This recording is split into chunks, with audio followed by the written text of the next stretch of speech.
হয়রানির প্রতিবাদে বিক্ষোভ বাসন্তীর ভাঙনখালীতে, সেখানে রাজ্য সড়ক অবরোধ, রাস্তায় আগুন জ্বালিয়ে অবরোধ বিক্ষোভ, হিয়ারিং এর নামে হয়রানির অভিযোগ এবং যার জেরে বিক্ষোভ দেখাচ্ছেন স্থানীয়রা। অনুপ প্রতিনিধি আমাদের সঙ্গে রয়েছেন। অনুপ, বাসন্তীর ভাঙনখালীতে একেবারে রাস্তায় টায়ার জ্বালিয়ে রাজ্য সড়ক অবরোধ করেছেন স্থানীয়রা, কারণ চূড়ান্ত হয়রানির অভিযোগ করছেন তারা। এই মুহূর্তে কি পরিস্থিতি? দেখো, এই মুহূর্তে পুলিশ ঘটনাস্থলে এসে সেই বিক্ষোভকারীদের সরিয়ে দিয়েছে। যেভাবে হেয়ারিং এর নাম করে হয়রানি করানো হচ্ছে সেই অভিযোগ তুলেই কিন্তু এলাকার মানুষজন আজ সকালেই, অর্থাৎ সোমবার সাত সকালেই কিন্তু বাসন্তী রাজ্য সড়কেই তারা কিন্তু অবরোধে নেমে পড়ে।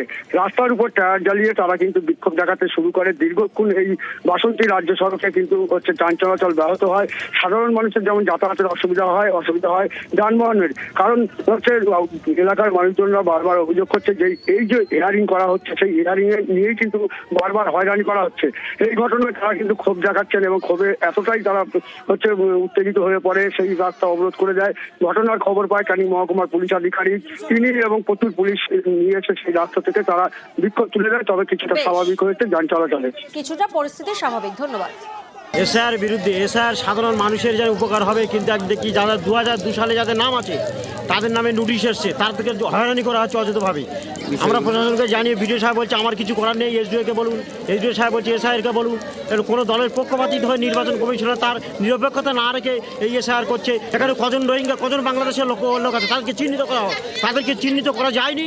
তবু এখানকার স্থানীয় বাসিন্দা, দীর্ঘদিনের 50, 60, 70 বছরের বাসিন্দা, তাদেরকে হয়রানি করা হচ্ছে এসআইআর মাধ্যমে। সেই জন্য কি রাস্তা অবরোধ? সেই জন্য আমরা জনগণের পক্ষ থেকে অবরোধ করছি।